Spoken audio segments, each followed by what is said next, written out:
আমি নবীজি বর্ণনা করলাম, তুমি যদি গাছটি দান না করো, এতিম সন্তান পাঁচিল নির্মাণের সুবিধার্থের জন্য তোমার প্রতিবেশীর উপকার যদি করো, এর বিনিময়ে, অর্থের বিনিময়ে যদি গাছটিকে তুমি বিক্রি করে দাও, আমি রাসূল এই মুহূর্তে ঘোষণা করলাম, আমার রব, আমার আল্লাহ রব্বুল আলামিন জান্নাতে একটা খেজুরের বাগান তোমার উপহার দিয়ে দিবেন।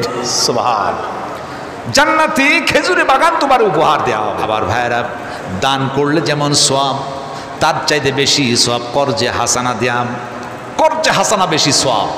আপনি কাউকে ফি সাবিলিল্লাহ, আল্লাহর ওয়াস্তে দান করে যে সওয়াব পাবেন, তার চাইতে বেশি সওয়াব পাবেন যে কর্জে হাসানা। কাউকে হাওলাত দেন, বিপদে পড়েছে, আমার মহা বিপদ, 5,000 টাকা হলে উদ্ধার হয়, আপনি তার হাওলাত দিলেন, দানের চাইতে বেশি সওয়াব আল্লাহ পাক আপনাকে দিয়ে দেবেন।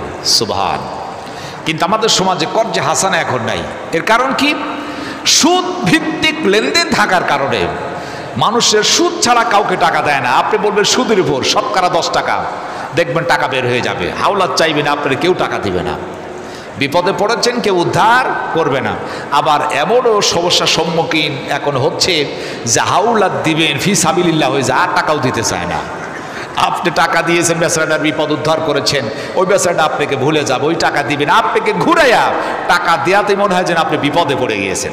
শেষ সময়ে যখন দুনিয়ার মুক্তি বিদায় নেবে, মানুষের এই দুনিয়াটা হচ্ছে পরীক্ষার জায়গা, রেজাল্ট হচ্ছে কবরে যখন ঢুকবে রেজাল্ট শুরু হবে। তো মানুষের দুইটি স্থান আল্লাহ পাক তৈরি করেছেন, একটির নাম হচ্ছে জান্নাত, অপরটির নাম জাহান্নাম। একটির নাম জান্নাত, অপরটির নাম জাহান্নাম। জান্নাতে যাবে যারা আল্লাহ পাকের হুকুম পালন করবে, আল্লাহ পাকের পথে এবং মতে যারা থাকবে, তারা জান্নাতে যাবে। জাহান্নামে যাবে তারাই যারা আল্লাহ পাকের দ্বীনকে অস্বীকার করে, কোরআন সুন্নাহ মানে না। এজন্য সেই শ্রেষ্ঠ নিয়ামত আল্লাহ পাকের জান্নাত পেতে হলে অবশ্যই বান্দাকে কি করতে হবে?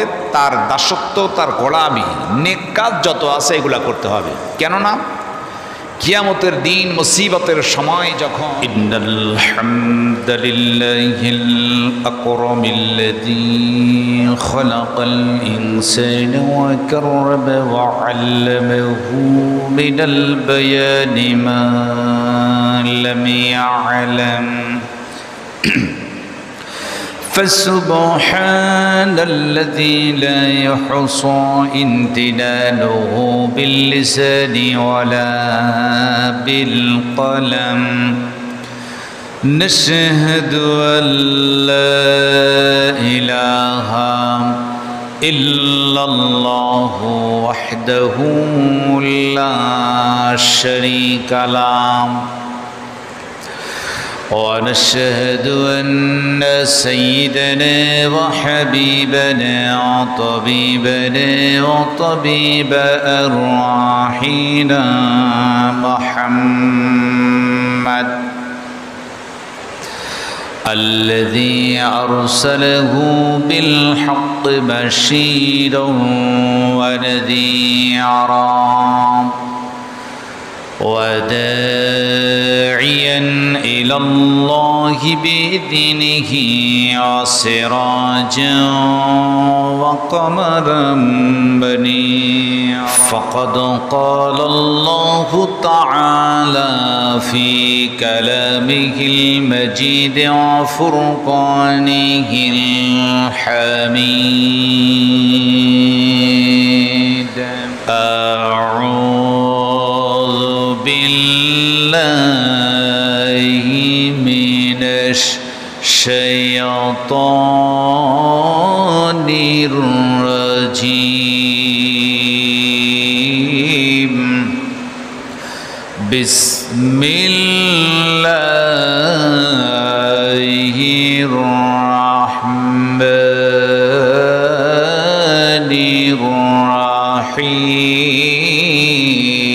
الرحيم وأنفقوا مما رزقناكم من قبل أن يأتي أن يأتي أحدكم الموت فيقول رب لولا أخرتني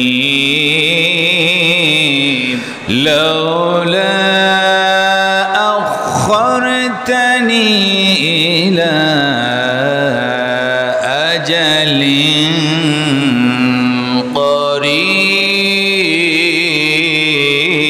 قريب فأصدق وأكن من الصالحين.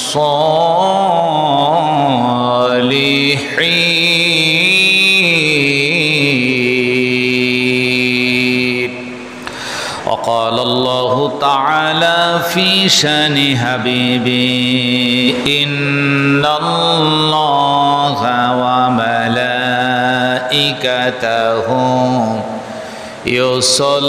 يصلون على النبي يا أيها الذين آمنوا صلوا عليه وسلموا تسليما.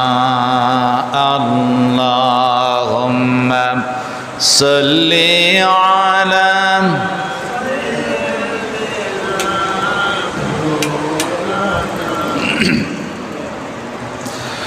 وعلى آل سيدنا مولانا সকলেই বলুন বালাগাল উলা বিকামালিহি কাশাফাত দুজা বিজামালিহি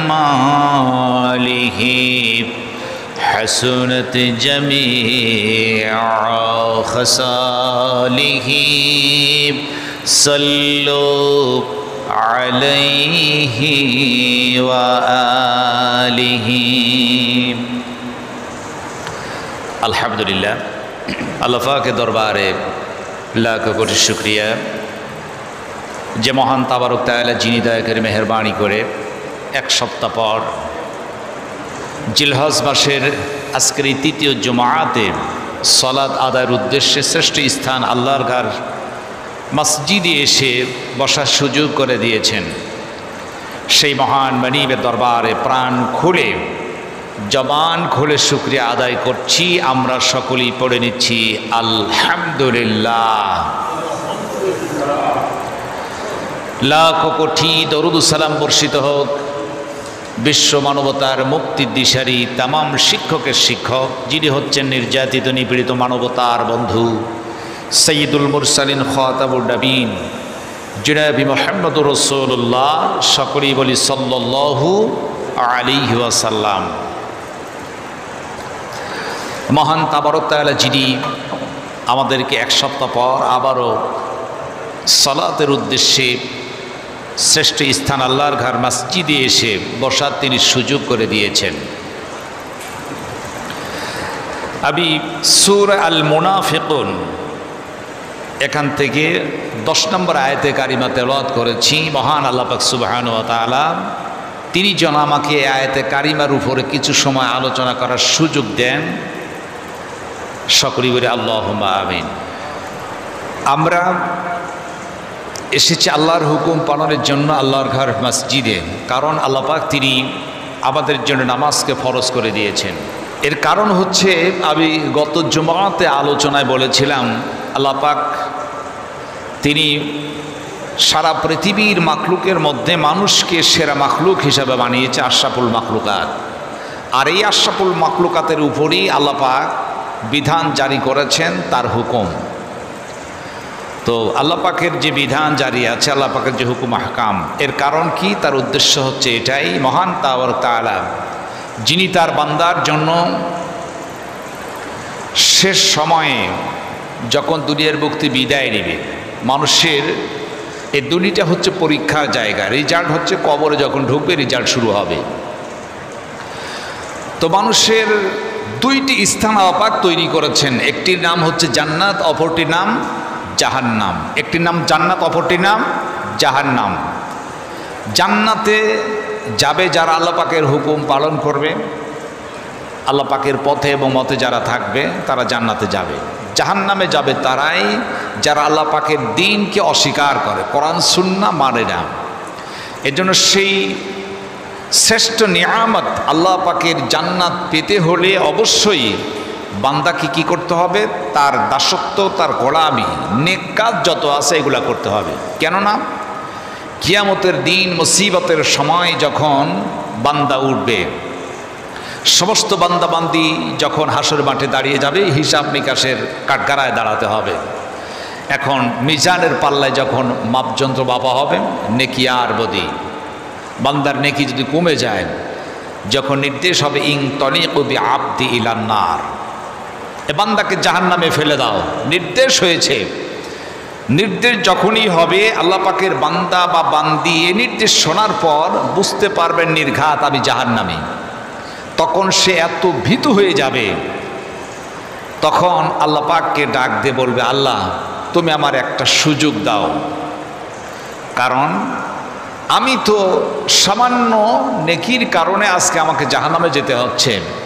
আমার মা আছে, আমার বাবা আছে, ভাই আছে, বোন আছে, বন্ধু আছে, প্রতিবেশী আছে, যাদের সে সম্পর্ক ছিল ভালো, তাদেরকে বলা কয়ে যদি কিছু নেকি অর্জন করতে পারি তাহলে এর বিনিময়ে আমি মুক্তি পেয়ে যাব।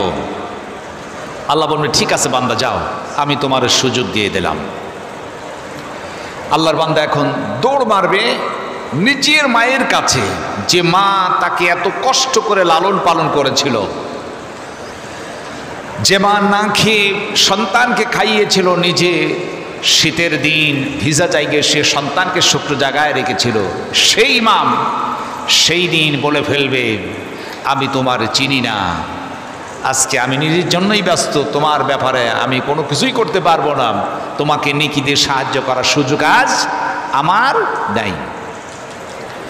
বাবা একই কথা বলবে, ভাই বলবে, বন্ধু, এমন ঘনিষ্ঠ বন্ধু ছিল সর্বক্ষেত্রে যার সাহায্য করত।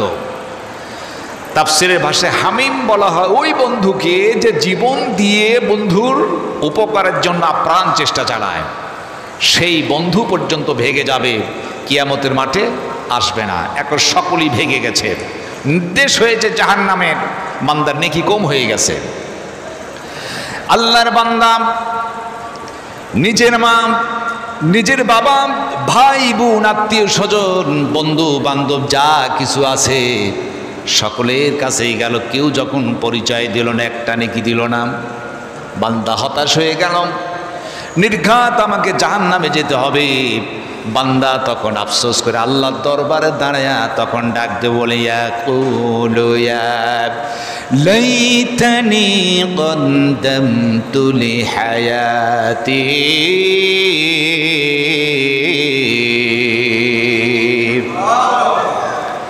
বান্দা বলবি, ইয়াকুলু ইয়া লাইতানি কদ্দামতু লিহায়াতি, হায় আল্লাহ, আমার এই জীবনের জন্য, আজ এই জীবনের জন্য আজকে আমাকে জাহান্নামে যেতে, ইয়াকুলু ইয়া লাইতানি কদ্দামতু লিহায়াতি, আমার এই জীবনের জন্য যদি আমি পূর্বেই কিছু প্রেরণ করতাম, বেশি বেশি যদি নামাজ পড়তাম, রোজা রাখতাম, হজ ফরজ হজ করতাম, জাকাত ফরজ জাকাত দিতাম, বেশি বেশি দান সদকা করতাম, তাহলে একটা নেকির কমতির কারণে আজকে আমাকে জাহান্নামে যেতে হতো না। একটা নেকির কত মূল্য! তখন বান্দা আফসোস করে বলবে, হায় আমি কেন বেশি আমল করলাম না, বেশি দান সদকা করি নাই। কারণ আল্লাহ রাব্বুল আলামিন আমি সূরা মুনাফিকুনের 10 নম্বর আয়াতে কারিমা তেলাওয়াত করেছে। আল্লাহ পাক কালামুল্লাহ শরীফের মধ্যে কথাই বলেন, ওয়া আনফিকু মিম্মা রাযাকনাকুম মিন ক্বাবলি আন ইয়াতিয়া আহাদাকুমুল মাউত ফায়াকুলু রাব্বি লাউলা আখখারতানি ইলা আজালিন করিব فأصدق وأكن من الصالحين।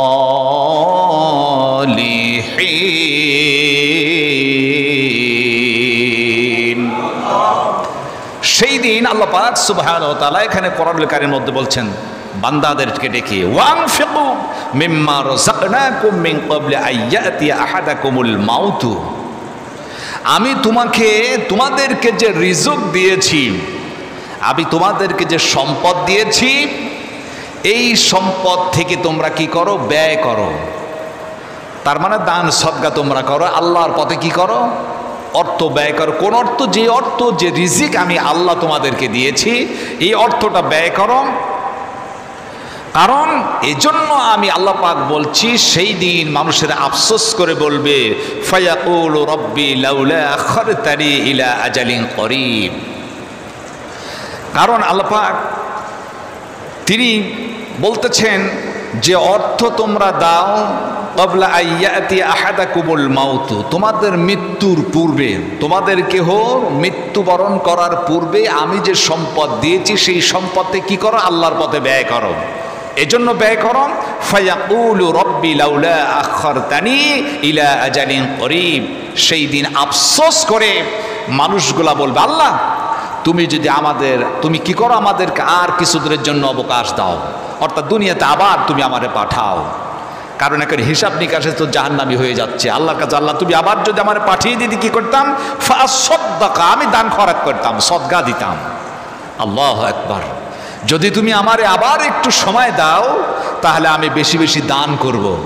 ওয়া আকুম মিনাস সলিহিন, আমি সৎকর্মশীলদের সাদৃশ্য হয়ে যাব এবং আমি সৎকর্মশীল হয়ে দান খয়রাত করে সৎকর্মশীল হয়ে আবার ফিরে আসব। কত বড় কথা!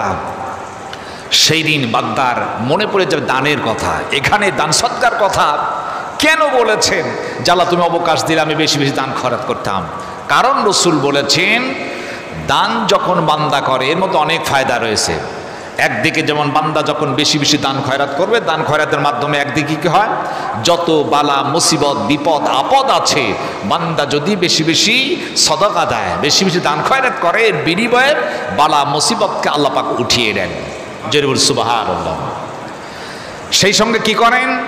তার যদি আর্থিক সমস্যা থেকে অভাব অনটনে থাকে, আল্লাহ পাক অভাবকে মোচন করে দিয়ে সচ্ছলতা তিনি দান করেন। সুবহানাল্লাহ। তার মানে সংসারে বেশি বেশি যে লোকটা আল্লাহর রাস্তায় অর্থ ব্যয় করে, আল্লাহ পাক তাকে অভাবে রাখেন না, সম্পদ বাড়িয়ে দেন। সুবহানাল্লাহ। কারণ রাসূল এক জায়গায় বলেছেন মেহমানদারির কথা, যারা বেশি বেশি মেহমানদারি করবে তাদের সচ্ছলতা আল্লাহ দান করেন। মেহমান যখন আসলে রহমত নিয়ে আসে, এবং মেহমান যখন বের হয় ওই বাড়ি থেকে গুনার বোঝাটা নিয়ে চলে যায়। সুবহানাল্লাহ। এই জন্য আমার ভাইয়েরা, বান্দা বলবে, আল্লাহ তুমি যদি কিছু সময় আমারে দিতে, বেশি বেশি করে দান করতাম, সৎকর্মশীল হয়ে আবার ফিরে আসতাম। তার মানে দান এমন একটি সদকা, আল্লাহর রাস্তায় যারা দান বেশি বেশি করে, দান করার কারণের বিনিময়ে আল্লাহ রব্বুল আলামিন জান্নাতের ব্যবস্থা তিনি করে দেন। সুবহানাল্লাহ। আল্লাহ কি করেন? জান্নাতের ব্যবস্থা তিনি করে দেন। কারণ আল্লাহ রব্বুল আলামিন কোরআনুল কারীমের মধ্যে তিনি বর্ণনা করেন, আল্লাযীনা ইউনফিকুনা ফিস সাররাই ওয়াদ দাররা,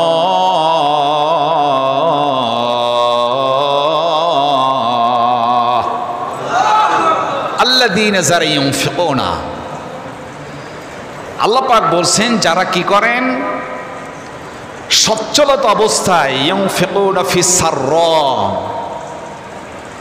আর ওয়াদ-দাররা, যারা অভাব অনটনে অথবা সচ্ছলতা অথবা অভাবেও কি করে? সাদাকা দেয়, অর্থাৎ দান খয়রাত করে আল্লাহর রাস্তায়। আল্লাহ পাক কি করে? আল্লাহু ইউহিব্বুল মুহসিনিন, আল্লাহ তাদেরকে ভালোবাসেন, সৎকর্মশীলদের সেই সাদৃশ্য করে দেন। সুবহানাল্লাহ। এখানে আল্লাহ পাক বলছেন, এক নম্বরে দানের কথা বলেছেন, যারা অভাবে আছে অথবা সচ্ছলতা আছে। 2 নম্বর ওয়াল কাযিমিনাল গায়জ, যারা কি করে? তার শত্রুতাকে হজম করে ফেলা, রাগকে যারা হজম করে, খুব রেগে গিয়েছে কারো প্রতি, রাগ আছে, রাগ হওয়ার পরও শত্রুকে দেখার পর রাগটাকে হজম করে ফেললো, তার প্রতি রাগ করলো না। এরপর ওয়াল আফিনা আনিন নাস, এবং মানুষকে ক্ষমা করে দিল। অপরাধী সামনে এসেছে, পাওয়ার পরও মানুষগুলাকে সে ক্ষমা করে দিল। আল্লাহ পাক সুবহানাহু ওয়া তাআলা তিনি সূরা আলে ইমরানের 134 নম্বর আয়াতে কারিমার মধ্যে বলছেন, যারা দান করলো, যারা কি করলো, রাগকে হজম করলো আর অপরাধীকে ক্ষমা করে দিল, আল্লাহ বলেন এদেরকে আল্লাহু ইউহিব্বুল মুহসিনিন, আমি আল্লাহ এদেরকেই ভালোবাসি এবং কি করি, এদেরকে আমি মুহসিন সৎকর্মশীলদের সাদৃশ্য করে দেই, এদেরকে উত্তম বানায় দেই। জরুর সুবহান। তাহলে আমরা যে এসেছি এই যে আল্লাহর ঘর মসজিদ, এই মসজিদে যদি বেশি বেশি আমরা অর্থ দেই, এর বিনিময়ে আমাদের আল্লাহ পাক কি করবেন, আমাদের অর্থ বাড়িয়ে দিবেন, মান সম্মান বৃদ্ধি করবেন, সকল দিক বালা মুসিবত থেকে আল্লাহ দূর করবেন। এজন্য মসজিদ, মাদ্রাসা, গরিব, এতিম, অসহায় সকলকে দেখার প্রয়োজন আছে কি নাই, বেশি বেশি আমাদেরকে দিতে হবে। কারণ রাসূল পাক সাল্লাল্লাহু আলাইহি ওয়াসাল্লামের একজন সাহাবী, নাম সুনাদে আহমদ শরীফ, মুসনাদে আহমদ শরীফে হযরত আনাস রাদিয়াল্লাহু তাআলা আনহু হইতে বর্ণিত আছে, তিনি বলেন যে মদিনার একজন ইয়াতীম ছেলে, তার একটা খেজুরের বাগান ছিল, বিশাল খেজুরের বাগান। এই এতিমের খেজুরের বাগানের পাশে আরেকটা বাগান ছিল, ওর নাম ছিল আবু লুবাবা। নাম কি ছিল? আবু লুবাবা। আবু লুবাবা এবং এতিমের পাশাপাশি দুইটি খেজুরের বাগান থাকার কারণে হযরত আনাস রাদিয়াল্লাহু তাআলা আনহু বর্ণনা করেছেন যে এতিম সন্তানটি মনে মনে চিন্তা করলেন যে মাঝখান দিয়ে একটা পার্টিশন দেওয়ার দরকার, প্রাচীর নির্মাণ করতে হবে, কারণ দুইটা বাগান যাতে একত্রিত না হয়ে যায়, আমার বাগান আর আবু লুবাবার বাগান যাতে আলাদা হয়ে যায়। এখন মাঝখান দিয়ে যে বেড়া তৈরি করা বা প্রাচীর নির্মাণ করা, এটা অবশ্যই জায়েজ বা বৈধ, এটা আরও ভালো। আপনি আপনার জায়গাকে সুন্দর করে পরিবেষ্টন করে যদি রাখতে পারেন, এতে আপনার জন্য উপকার, যাতে পরের কোনো ক্ষতি না হয়। হয়তো আনাস বলেন এই এতিম ছেলেটি তিনি প্রাচীর দিচ্ছেন, তার বাগানটা আলাদা করার জন্য প্রাচীর দিতে গিয়ে দেখলাম যে তার জায়গার মধ্যে আবু লুবাবার একটা খেজুর গাছ পড়ে গেছে, আইলের উপর পড়েছে, প্রাচীরটা আইলের উপর বেঁধে যায়। এখন আবু লুবাবাকে ডেকে বললেন যে আমার জায়গায় যেহেতু আপনার খেজুর গাছ পড়ে গিয়েছে, অলরেডি লাগিয়ে ফেলেছেন, আপনি এই খেজুর গাছটা আমাকে দান করেন অথবা আমার কাছে বিক্রি করে দেন, তাহলে কি হবে, খেজুর গাছটা কেটে সুন্দর করে আমি আমার প্রাচীর নির্মাণ করতে পারবো। আবু লুবাবা বলল না, আমি তোমারে তো দান করবই না, তোমার কাছে খেজুর গাছটা বিক্রিও করবো না। আমার ভাইরা, এই যে আমাদের পল্লী এলাকায় গ্রামের মানুষ আমরা গাছ বৃক্ষগুলো রোপণ করে থাকি, খুব সাবধানতার সহিত লাগাতে হবে। এমনভাবে গাছ আপনি রোপণ করবেন না যে পরের জমিতে ক্ষতি হয়।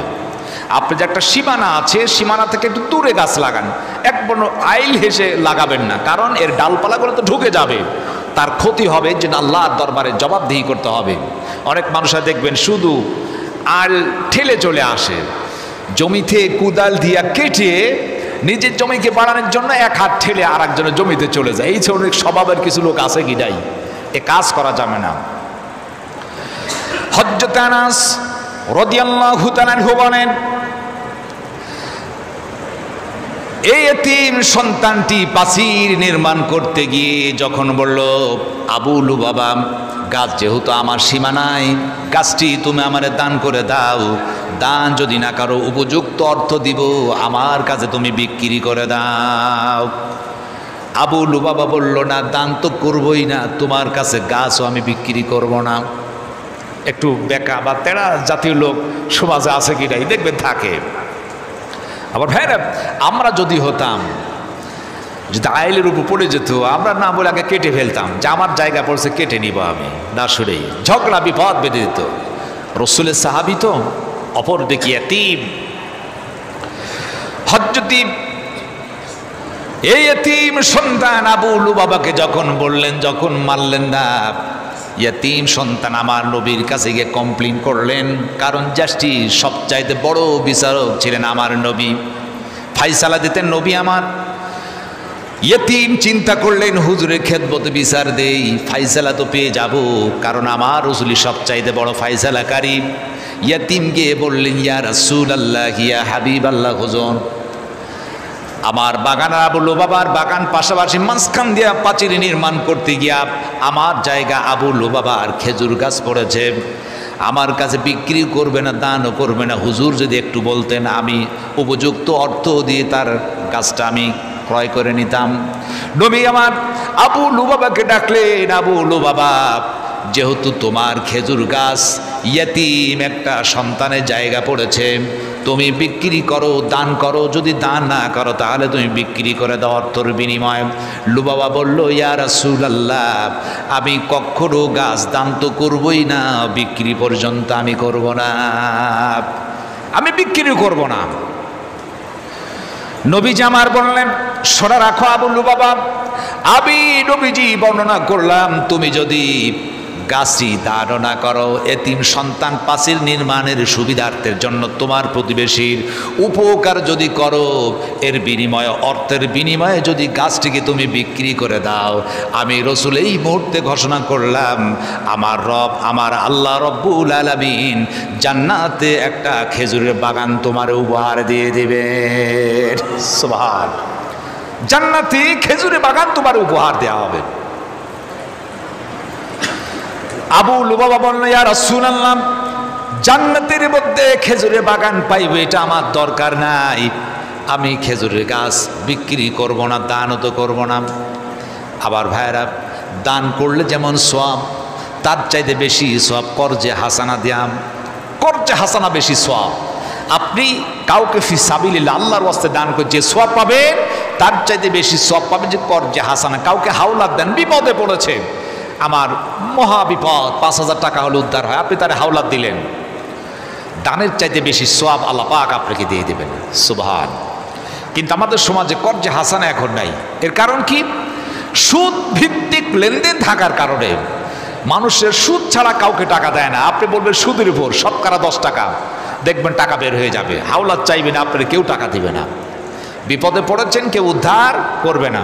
আবার এমনও সমস্যার সম্মুখীন এখন হচ্ছে যে হাওলাত দিবেন, ফি সাবিলিল্লাহ হয়ে যায়, আর টাকাও দিতে চায় না। আপনি টাকা দিয়েছেন, বেচারাটার বিপদ উদ্ধার করেছেন, ওই বেচারাটা আপনাকে ভুলে যাবে, ওই টাকা দিবেন, আপনাকে ঘুরাইয়া টাকা দেওয়াতে মনে হয় যেন আপনি বিপদে পড়ে গিয়েছেন। আবার ভাইরা, আবু লুবাবাকে হুজুর বলছেন, তুমি দান করার দরকার নাই, তুমি কি করো, বিক্রি করে দাও, এর বিনিময়ে আল্লাহ পাক জান্নাতে তোমাকে একটা খেজুরি বাগান দিবেন। সুবহান।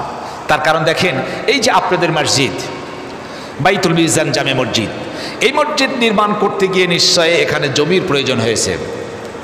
মরহুম মকফুর মিজান সাহেব, যিনি ওনার সম্ভবত ওনার ওয়াইফ, ওনার স্ত্রী এই জায়গাটা দান করেছেন। এখন এই মসজিদের আশেপাশে কিছু আরও জায়গার দরকার, তো মসজিদের অন্যান্য কাজ আমরা করতে পারছি না। এখন উপযুক্ত মূল্য দিয়ে যদি আপনি কিনতে চান, সে যদি সুবিধার জন্য, একটা ধর্মীয় প্রতিষ্ঠার সুবিধার জন্য উপযুক্ত অর্থ দিয়েও যদি বিক্রি করে, এর বিনিময়ে আল্লাহ পাক তার সওয়াব দেবেন। কারণ কি? একটা ধর্মীয় প্রতিষ্ঠানে সে সাহায্য করলো। সুবহানাল্লাহ। সে দান করে নাই, অর্থ দিয়ে বিক্রি করেছে। ইচ্ছে করলে সে জায়গা নাও দিতে পারে, আমি দিব না। তাহলে উনি যদি না দেন তাহলে ব্যাঘাত হবে, এখানে তো জায়গা দরকার। এজন্য দান করলে যেমন সওয়াব হয়, কিছু ক্ষেত্রে বিক্রির মাধ্যমে আল্লাহ পাক সওয়াব দিয়ে থাকেন। আবু লুবাবা বলছেন, আমি দান তো করবই না, বিক্রিও করব না। হঠাৎ করে দেখা গেল যে রাসূল পাক সাল্লাল্লাহু আলাইহি সাল্লামের একজন সাহাবীর নাম ছিল হযরত আবু দারদা রাদিয়াল্লাহু তাআলা আনহু। হঠাৎ করে তিনি দাঁড়িয়ে গেলেন, ইয়া রাসূলুল্লাহ,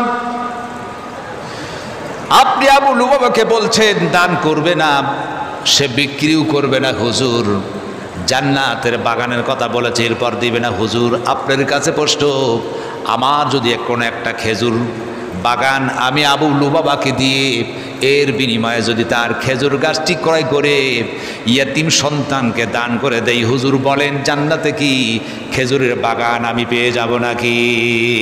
সুবহানাল্লাহ। নবীজি আমার আবু লুবাবাকে জান্নাতের সুসংবাদ দিলেন, তিনি নিলেন না। আর আবু দাহদা রাদিয়াল্লাহু তাআলা আনহু বলছে, হুজুর আমি কি পাবো? নবীজি বলেন, আবু দাহদা শোনো, যদি তোমার এই খেজুরের বাগানের বিনিময়ে আবু লুবাবার গাছটি ক্রয় করো আর এতিম সন্তানকে তুমি যদি দান করো অথবা বিক্রি করে দাও, এই উপকারের জন্য আমি নবীজি ওয়াদা করলাম আল্লাহ রব্বুল আলামিন তোমার জন্য জান্নাতে খেজুরের বাগান দিয়ে দিবে। যখন এই কথা বলেছেন, শোনার সঙ্গে সঙ্গে আবু দাদা রাদিয়াল্লাহু আনহু সাহাবী দৌড় মেরে তিনি আবু লুবাবার কাছে হাজির।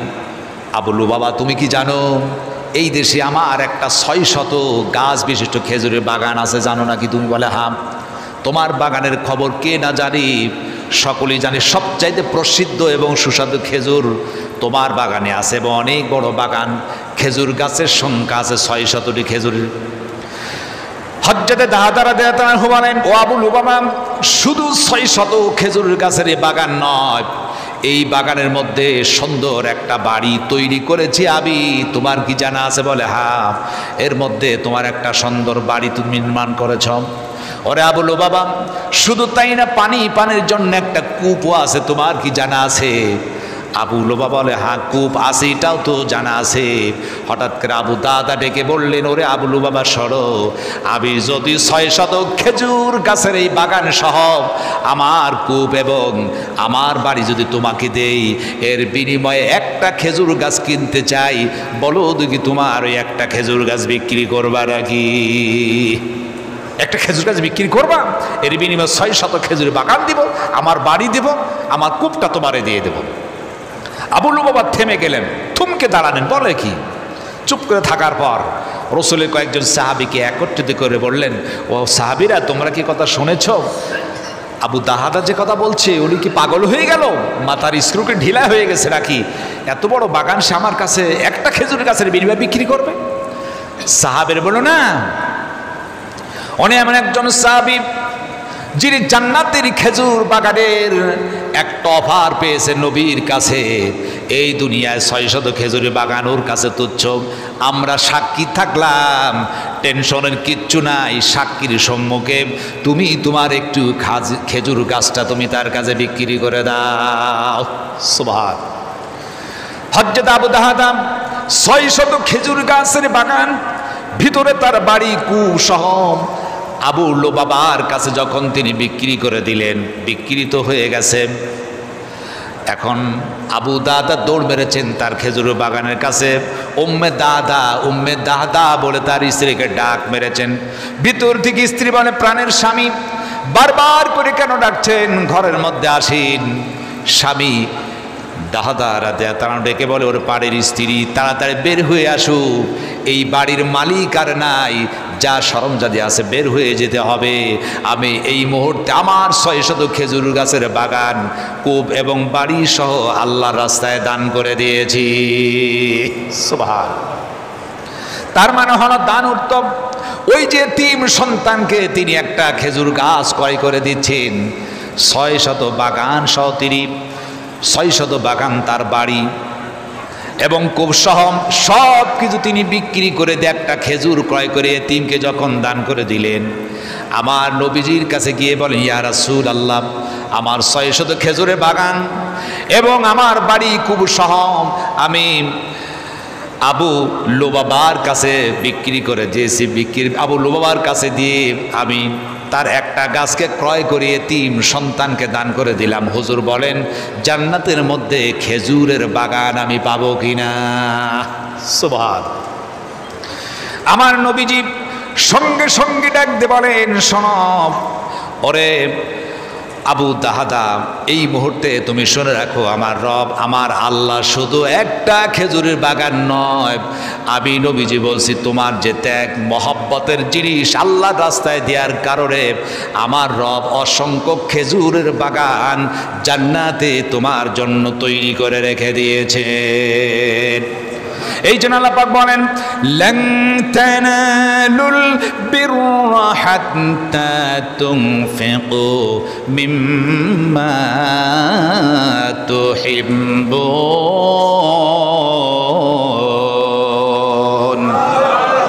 আল্লাহ বলছেন লান তানালুল বিররা হাত্তা তুনফিকু মিম্মা তুহিব্বুন, অতক্ষণ পর্যন্ত কল্যাণকামী হতে পারবে না যতক্ষণ পর্যন্ত তোমার মহব্বতের জিনিস, ভালোবাসার জিনিস আল্লাহ রাস্তায় দান না করবে। সুবহান। আবু দাহদাম তার মহব্বত, তার বাড়ি, তার সেই সুন্দর 600 খেজুরি বাগান খুব সহ তিনি দান করেছেন একমাত্র আল্লাহর সন্তুষ্টির জন্য আর জান্নাতে খেজুরি বাগান পাওয়ার জন্য। সুবহান। এই জন্য আমার ভাইয়েরা, কেউ যদি জান্নাতের আশা করতে চায় বেশি বেশি হুজুর বলেছেন সে যেন দান করে, কারণ দানের বিনিময় বান্দার একদিকে অভাব অনটন দূর হবে, বালা মুসিবত দূর হয়ে যাবে, আর জান্নাত লাভের জন্য সহজ উপায় আল্লাহ তৈরি করে দেন। সুবহান। এই জন্য আমার ভাইরা বেশি বেশি দান, দানের কোনো বিকল্প নাই। আমি আপনাদেরকে উদারতা আহ্বান জানাই বেশি বেশি করে দান করেন, কারণ আমার আল্লাহ যে সম্পদ দিয়েছেন এই সম্পদ একমাত্র আল্লাহ রাস্তায় দিতে হবে। এই জন্য তো আল্লাহ বলেন আল্লাযীনা ইউনফিকুনা ফিস সাররাই ওয়াদ দাররা,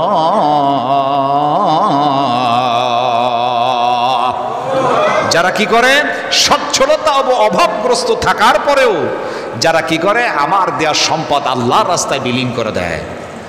আল্লাহ পাক বলেছে ওয়াল্লাহু ইউহিব্বুল মুহসিনিন, আমি তাদেরকে ভালোবাসি। মুহসিন যারা সৎকর্মশীল তাদের অন্তর্ভুক্ত আমি করে দেই। সুবহান। আমি আপনাদেরকে বিনীত জানাবো আমরা বেশি বেশি দান খয়রাত করবো। আল্লাহর দেওয়া সম্পদ ইচ্ছে করলে আল্লাহ পাক এক মুহূর্তে আমাদের কাছ থেকে অর্থগুলা কেড়ে নিতে পারে। এটা আল্লাহর দ্বারা সম্ভব কিনা? পারে কি পারে না? এই যে আল্লাহর শুকরিয়া, লাইন শাকারতুম লাযীদান্নাকুম, যে আল্লাহর শুকরিয়া আদায় করবে আল্লাহ পাক তার নিয়ামত বাড়িয়ে দিবেন। অর্থ পেয়েছে আল্লাহ পাক সম্পদ দিয়ে শুকরিয়া আদায় করে, আল্লাহ তুমি আমার সম্পদ দিয়েছে, তোমার শুকরিয়া। এজন্য কি করতে হবে? সেই অর্থ থেকে কিছু আপনি মসজিদ, কিছু মাদ্রাসা, কিছু এতিম মিসকিন অসহায় এদের মাঝে আপনি অর্থগুলো বিলিয়ে দেন, কর্জে হাসানা দেন আল্লাহকে। এর বিনিময়ে দেখবেন আল্লাহ পাক সম্পদ কমাবেন না, বরং সম্পদ বরং আরও বেড়ে যাবে। সুবহান। হযরত ওসমান গনির সম্পদ কমে নাই, বেড়ে গেছে। সম্পদ থাকা খারাপ নয়, সম্পদ যদি আপনি ব্যয় করেন সঠিক পথে। আপনি যে সম্পদ পেয়েছেন এই সম্পদটা ব্যয় করতে হবে হক পথে, আল্লাহ এবং তার রাসূলের পথে এবং মতে যদি ব্যয় করেন তাহলে এই সম্পদের লাভ হবে। কারণ আপনার অর্থের বিনিময় কি হবে? এলাকার ধর্মীয় প্রতিষ্ঠান এবং এলাকার গরিব অসহায় মানুষ উপকৃত পাবে। এজন্য এর সম্পদটা লাভবান। ওই সম্পদ ওয়ালারা লাভবান হবে না বেশি হিসাব জবাবদিহি করতে। যার সম্পদ আছে এই সম্পদগুলো অন্যায় পথে যারা খরচ করছে পুঙ্খানুপুঙ্খ আল্লাহর কাছে জবাবদিহি করতে হবে।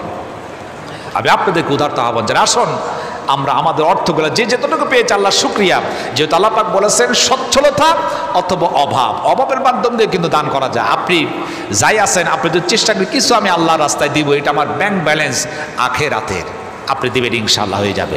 আজকে আমরা যে মসজিদে এসেছি এটা হচ্ছে নতুন মসজিদ। আমি আপনাদেরকে উদারতা আজকে আহ্বান জানাবো, আল্লাহর ঘর মসজিদ, যে ব্যক্তি মসজিদকে বানায় আল্লাহ পাক তার জন্য জান্নাতে বাড়ি বানায় দেন। সুবহান।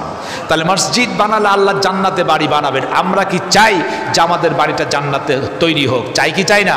আমরা চাই কি চাই না? আমরা সকলেই চাই আল্লাহ তুমি আমাদের বাড়িটা জান্নাতে তৈরি করে দাও। এজন্য আল্লাহর ঘর মসজিদ বেশি বেশি আমরা দান খয়রাত করব।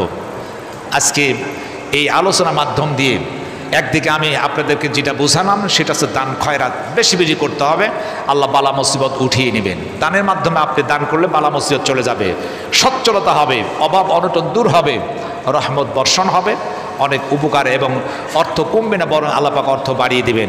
আমরা বেশি বেশি দান খয়রাত করব। সেই সঙ্গে উদারতা আহ্বান জানাচ্ছি আজকে আমাদের এই বাইজুল মিজান জামে মসজিদ, এটা নতুন একটা মসজিদ, অনেক অর্থ ব্যয় হচ্ছে। ইমাম মুয়াজ্জিন সকলের বেতনও অনেক টাকা যাচ্ছে। এরপর এসি লাগানোর কারণে বিদ্যুৎ বিলও আসছে অনেক। একদিকে বিদ্যুৎ বিল, আবার মসজিদে অনেক ছোটোখাটো কাজ অনবরত অর্থের প্রয়োজন হচ্ছে। আমি আপনাদেরকে বিনীত জানাই যারা বিত্তবান আছেন, সম্পদশালী আছেন, আপনারা চেষ্টা করবেন এই প্রতিষ্ঠানে একটু বেশি দেওয়ার জন্য। সেই সঙ্গে আরেকটি আবেদন রেখে আজকে আলোচনা শেষ করে, সেটি হচ্ছে নামাজের প্রত্যেক জমাতে আমরা ওই যে কৌটা বা বাক্স দেওয়া হয়, এই বাক্সটা আপনার প্রত্যেক জমাতে দিয়ে থাকেন। আমি উদারতা আহ্বান জানাবো একটু বেশি বেশি দিবেন। দিলে কী লাভ হবে? আপনার যে ব্যক্তি 50 টাকা দেন আজকে যদি 100 টাকা দেন আমার মনে হয় না যে কালকে মনে হয় না খেয়ে থাকতে হবে, এমনটি না। আপনি প্রতিযোগিতা করবেন, আল্লাহর ঘর মসজিদে আমার জন্য এসছে একটু বেশি দিব, এর বিনিময়ে কি হবে? কিয়ামতের দিন যেন আমার আমল নামায় বেশি সওয়াব হয়, সেই দিন যেন আফসোস করে আল্লাহর কাছে বলতে না হয় ইয়াকুলু ইয়া লাইতানি কদ্দামতু লি হায়াতি, আয় আল্লাহ আমি কেন বেশি বেশি দান খয়রাত করলাম না, নামাজ কালাম ইবাদত বন্দি কেন করি নাই, আজকে একটা নেকির কারণে আমাকে জাহান্নামে যেতে হচ্ছে। এই আফসোস যেন না হয়, কারণ কখন যেন মৃত্যুর ডাক এসে যায়। আমরা বেশি বেশি কোরআন সুন্নাহ ভিত্তিক শরীয়ত মোতাবেক আল্লাহ পাকের হুকুম আহকাম মানব, সেই সময় বেশি বেশি দান খয়রাত করব। আপনারা মসজিদে একটু বেশি বেশি দিবেন। আজকে আমি আপনাদের কাছে আহ্বান রাখলাম, আপনারা এই বাক্সর মধ্যে একটু বেশি অর্থ দেওয়ার চেষ্টা করবেন, এর বিনিময়ে আপনি লাভবান হবেন। আর আমি যে বলছি এতে আমার লাভবান আছে, আমার কথায় যদি আপনি দেন এতে আমি সব পেয়ে যাব, আমারও লস দেয় আপনারও লস দেয়, সকলে উপকৃত হব। মহান আল্লাহ পাক সুবহানাহু ওয়া তাআলা তিনি যেন আমাদের সকলকে বেশি বেশি দান খয়রাত করে আখিরাতের কল্যাণ অর্জন করে আল্লাহ এবং তার রাসূলের পথে এবং মতে চলতে পারি। মহান তাবারক তাআলা আমাদের সকলকে তৌফিক দিন। সকলেই বলুন আমিন। ওয়া মা তৌফিক ইল্লা বিল্লাহ।